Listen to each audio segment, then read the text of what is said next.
Welcome to some new r/malicious compliance stories, where people comply to the letter, but not the spirit of a request. I hope you had a great day. The first story is called Rule Enforcement Gone Wrong. My girlfriend's parents were going to build a house in a new development in a lot that was in front of their to-be neighbors. The lot is on a hill, so it is in front of the neighbors, but below them.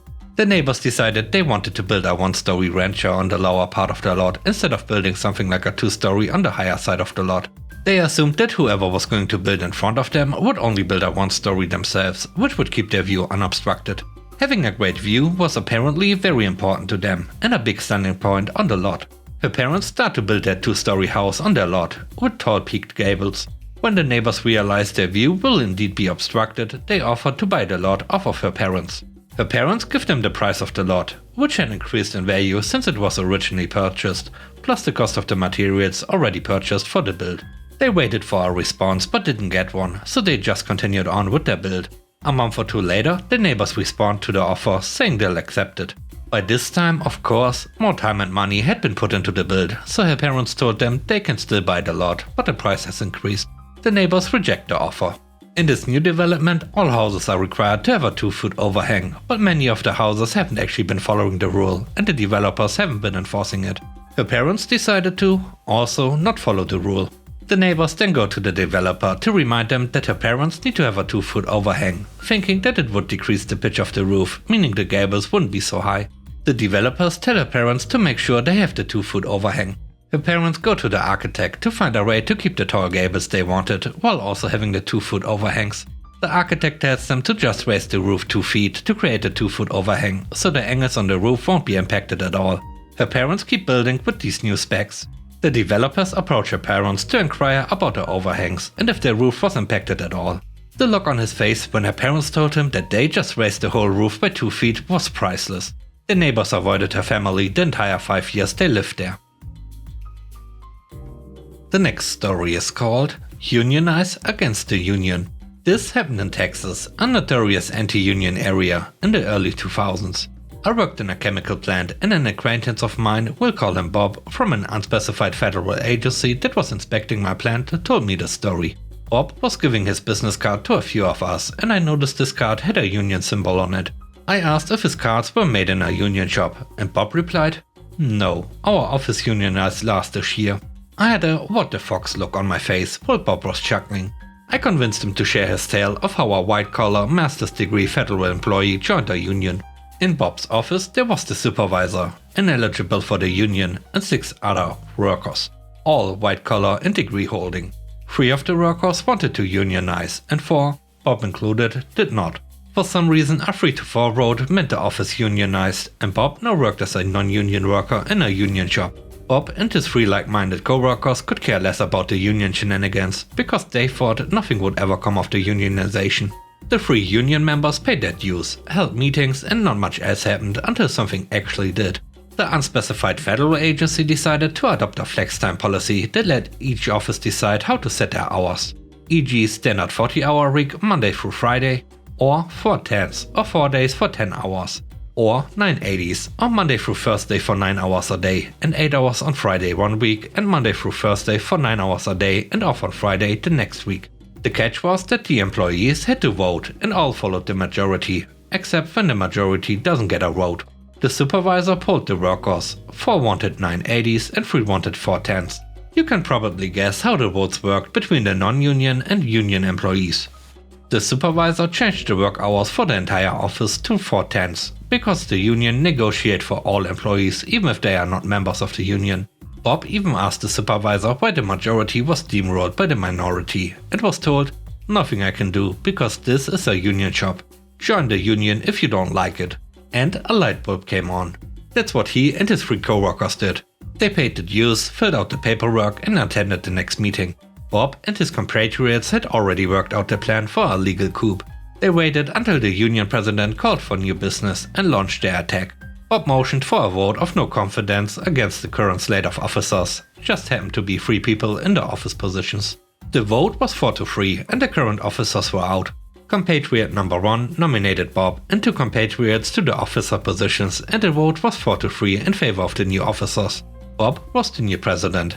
Bob asked for any more new business and found out that compatriot number 3 wanted to change the work hours to 980s. The motion was seconded and the vote was, drumroll please, 4-3 in favor of the new work schedule. The supervisor changed the work schedule for the entire office to 980s the following Monday. It is important to point out that the union bylaws required a quorum of 50% plus 1 of the membership to attend a meeting for a quorum. The previous number required was 2 of 3 members, but the new required number for a quorum was 4. Bob adjourned the meeting and for several years did not call a new meeting, and he and his compatriots boycotted all union activities except paying their dues. By following the supervisor's direction, Bob and his compatriots applied the union bylaws against itself and their free and sensitive co-workers. The third story is called Priority List. I was working as a technical writer for a software company that had contracts across a number of business types. Everything from government utilities to military simulation. As such, I ended up tasked by several teams in the company, each one needing my immediate attention in generating user guides and documentation for their projects. My bosses only had 2, Bob and Bob, also needed me to assist them in writing proposals for various contracts that they were bidding on. This led to me constantly being pulled in multiple directions at once, as everyone needed me to finish their project yesterday. I was working until late in the night sometimes to finish vital projects that they just had to have. The finest straw came when, after listening to one of the programming teams shoo me out for failing to update the user's guide for a software update that they had only finished the day before. One of my bosses called me into his office to chew me out for failing to complete his proposal that he kept making changes to at 11 PM the night it was due to be submitted. Oh, and our office manager had left for maternity leave. So our penny-pinching bosses figured I could do her tasks like answering phones, buying office supplies and entering time cards in my copious spare time. When he told me sternly that I would need to learn to manage my work time better, I finally snapped. I came in on a Sunday and posted up a huge magnetic whiteboard behind my desk that was visible as you walked into my office. I made colored magnetic labels with each project I was currently doing, who had assigned the task and the due date of each. I also put a column of numbers, 1 through 20, along the side. I then placed each task in order of due date. I came in early that morning, and as usual, each team lead came into my office to ask the status of the tasking of me. I pointed behind me at my board and said I'm currently working on tasks 1 and 2. If you think your task takes priority, I'm going to need written permission from the people above you to move your task above theirs. There were a lot of unhappy people that morning. Eventually, the bosses sauntered in and came into my office after listening to all the teams moan to them about me ignoring their projects. They both came into my office, and before they had said anything, I pointed behind me. All I said was, I am currently juggling 18 projects and the job of the full-time office manager. I can only work on so many things simultaneously. If you think that any of my projects are out of priority order, let me know. Otherwise, leave me alone. The 2 of them stared at the board for about 5 minutes before leaving. About an hour later, they came in again. They said that they didn't realize the amount of work each of the teams was throwing on my plate because each team thought I had plenty of spare time. I wish I could say that I got a raise or an attaboy, but by the end of the day, 6 items were pulled from my board and given back to the programming teams. Oh, and my bosses hired a temp to take care of the phones and time cards until our office manager returned. The last story is called Professional Attire. Years ago in the 90s, I worked at a hellhole of a call center. It was my first office job and I tried really hard to be professional. What I didn't know was that a call center is basically the same as a restaurant. Everyone was sleeping with each other, on alcohol and other stuff, and the managers were idiots. There was a guy who worked in a different pod who was always hitting on me. I was not interested. I did my job and went home and didn't socialize. I didn't even eat lunch in the break room because I lived about 5 minutes away.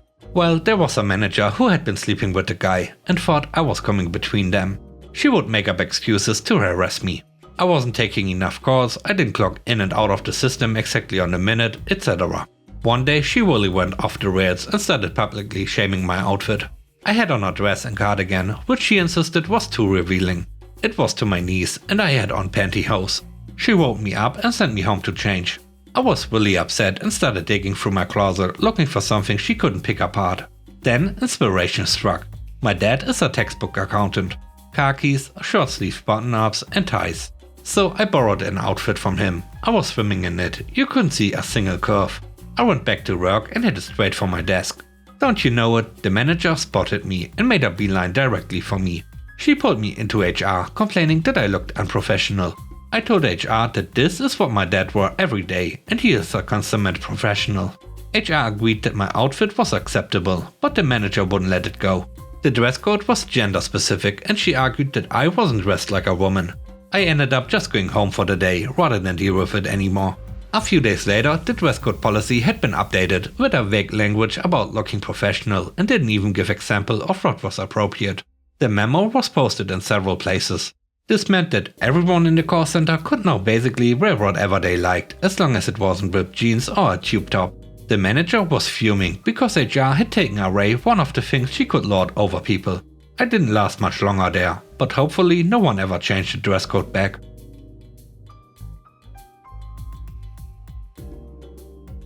And with that, we end today's video. Let me know what you think about the stories. On a scale of 1 to 10, how would you rate the stories and today's video? I hope you enjoyed the video. If you did, please don't forget to subscribe and hit the like button. And I hope you have a great day. Stay safe. Bye bye.